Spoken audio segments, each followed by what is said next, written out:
నిన్న DY Patil stadium Mumbai వేదికగా Yo Yo Honey Singh, Jacqueline Fernandez, Harnaaz Sandhu నృత్య గీత గానాలతో ఉమెన్స్ ప్రీమియర్ లీగ్ 4వ ఎడిషన్ ఓపెనింగ్ సెరమనీ వీక్షకులను అలరిస్తూ అంగరంగ వైభవంగా ప్రారంభమైంది. మొదటి మ్యాచ్ లో defending champions Mumbai Indians, Royal Challengers Bengaluru జట్లు తలపడ్డాయి. ఈ సీజన్ ఓపెనర్ లో టాస్ గెలిచిన ఆర్సీబీ జట్టు బౌలింగ్ ను ఎంచుకుంది.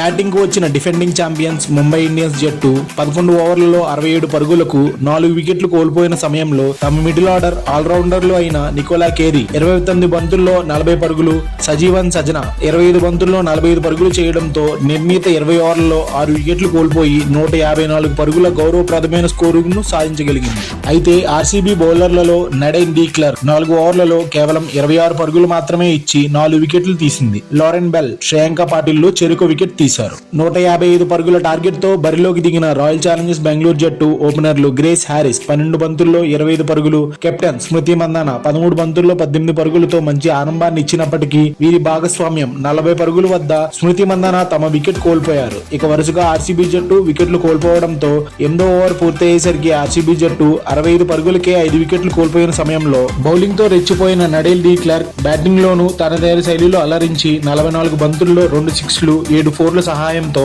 63 పరుగులు చేసి నాటౌట్ గా నిలిచారు. చివరి ఓవర్లో 18 పరుగులు కావాల్సిన సమయంలో లాస్ట్ 4 బంతుల్లో డి క్లర్క్ 6-4 కొట్టి ఆర్సీబీకు లాస్ట్ బాల్ థ్రిల్లింగ్ విక్టరీని అందించారు.